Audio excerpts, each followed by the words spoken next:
let's talk about the editorial essay. Really, it's an editorial analysis essay, so you yourself don't have to write an editorial on something. Now, an editorial means that it's an opinion piece. In newspapers, magazines, any sort of publication that employs reporters to give news, TV channels, YouTube video, uh, news sites. There's a sense that the reporter's job is to go out and get the facts, bring them in, and relay them to the public. The facts matter, right? So news is all about facts. But then you will have analysts or commentators that will take the event and then try to maybe project, what it means and what it might cause. So they might look at the future, the next couple of days, given like what just happened in this area or whatnot. They might try to interpret it. They're bringing some pretty good thoughts to the facts, and but it's their job is not to bring new facts to the table, but the facts that the reporters have or the journalists have developed, have brought in, if you will, and then to talk about them, to give an analysis or an opinion on it. Now, that's what an editorial is. Now, many times, I mean, it takes that name editorial because many times uh, in the past, the editor of a magazine or a journal would write an introductory article, a couple pages long, explaining the logic of, say, the journal, the article collection, or just you know, giving some opinion and some thought on the matters that the magazine or the journal was providing to the reader. So, sometimes the editor came in with sort of an opinion piece, and that's why we still call these things editorials. We're just meaning that you're trying to write an opinion on something. Okay. Now let's talk about the word opinion for a little bit. I want you to be very. We need to be clear about this because there are at least two types of opinions or two types of things that we use the word opinion for. Okay. There is an opinion. There are a whole collection of opinions that are based on taste, on how something subjectively affects a person. Okay. The best word here is really to think about taste in terms of your taste in clothes, your taste in music, your taste in movies, your taste in books, your taste in sports. Hey, I love golf. I love watching NFL football. I know people that hate golf and that hate NFL football. Okay. So, um, you know, it's kind of fruitless for us to say no, you're wrong. You're morally wrong for not liking golf. Well, that's just we all kind of recognize that's kind of dumb, because these are things that are based on taste, on preference, right? And we all reserve the right to be our own, what's the word?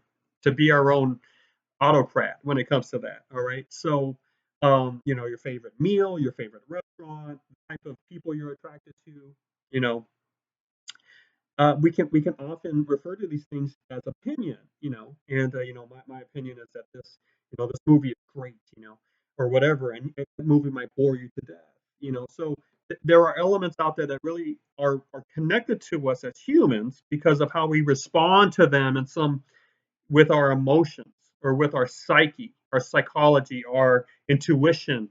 There is so much to us inside of here that is beyond the intellect and the words that we use in our head to form ideas. The emotional aspect alone of the human race is incredibly beautiful, and I don't want to disparage that because this book is never going to laugh in its whole life. It's never going to cry. It's never going to even be able to realize that the light bulb is going off or anything. I mean, it's pitiful, But you have this living thing inside of you that is uh, that is amazing. It's what makes you human. It's one of those things that is what we call sine qua non. Sine means without, and qua non is without this, no. Like without this, you are really not fully human. Okay. Now there are other things. You do need to be able to use language. You need to be able to have an intellect and a sense of self. But you need emotions, you know. And so I do not want to suggest in any way that the things that are related to our preferences and our tastes are sort of like secondary, of importance to the human experience. No, not at all. All right. But when it comes to writing editorials, you have to be able to realize that you must speak to the audience in public terms. In other words, you need to understand the values and beliefs and the definitions that the audience at large has.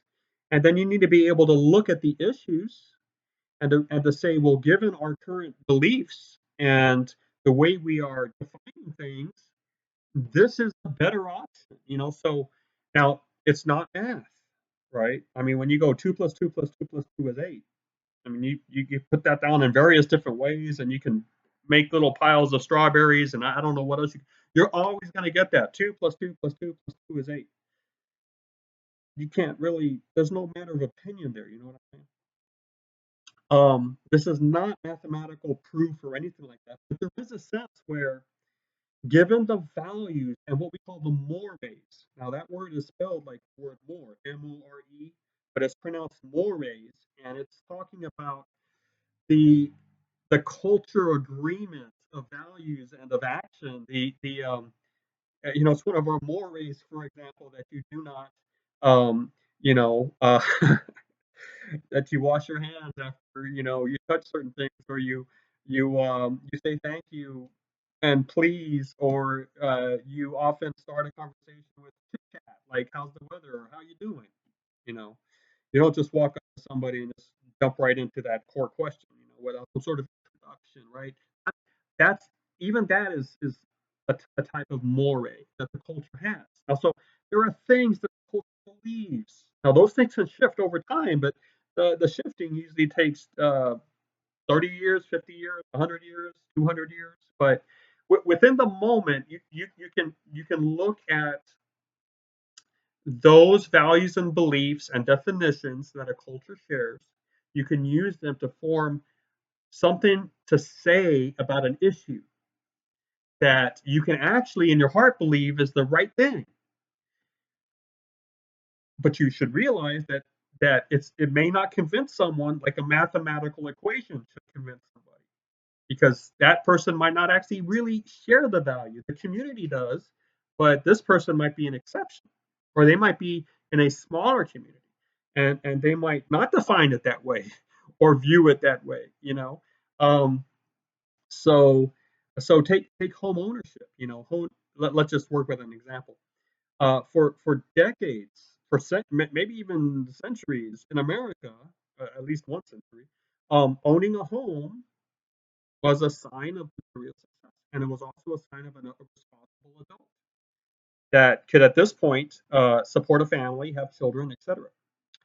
Homes and home ownership seem to be like deeply embedded in us, but we are moving into an age where uh, mobility might be preferred, especially when we don't really seem to know what's going on with climate change. And areas that never used to flood are now flooding like crazy, and areas that were always safe from wildfires are now under threat. And an earthquake never should happen in this area, and boom, it does.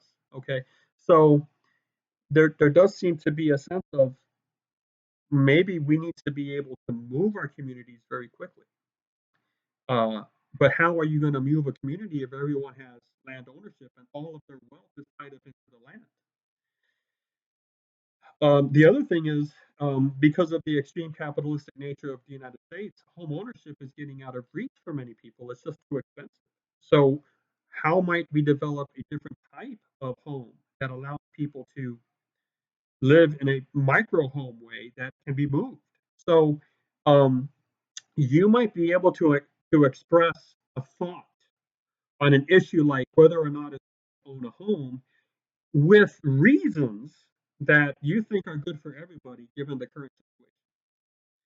And you realize that when you try to write that about homes, if you take that as a topic, you will not really convince anybody if you're basically saying, I never liked homes. Something in me just doesn't like homes. I don't like them. So I don't think they're necessary. I don't like them.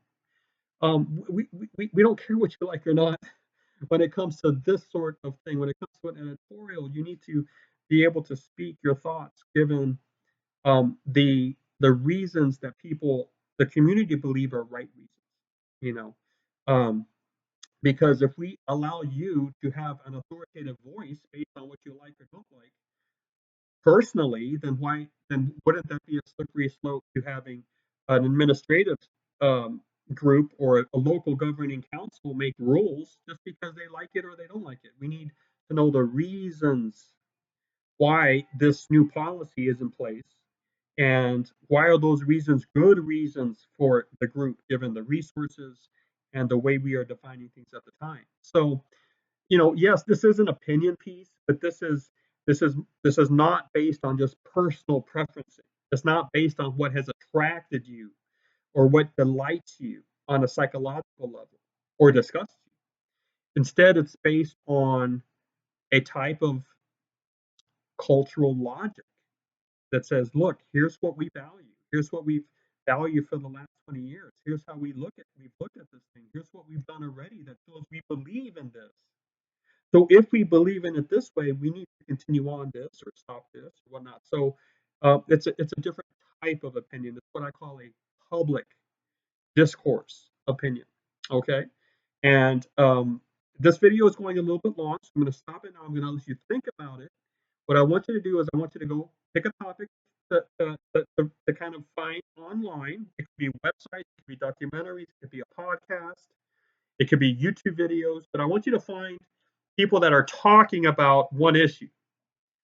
And you need to find someone that's taking one view on the issue, and then you need to find someone taking a different view on the issue. All right, so try to find those two things. Again, they don't have to be of the same type. One can be, for example, a web page, like a news an editorial on a CNN.com or NewYorkTimes.com or FoxNews.com or NPR.com or WashingtonPost.com. You need to find the news sites. And the other one might be a YouTube video or a podcast or whatever, but they need to be sources that are addressing one issue, and one source is saying one thing about it, and the other source is saying something that is opposed to what the first source is saying. Okay? All right, go to it.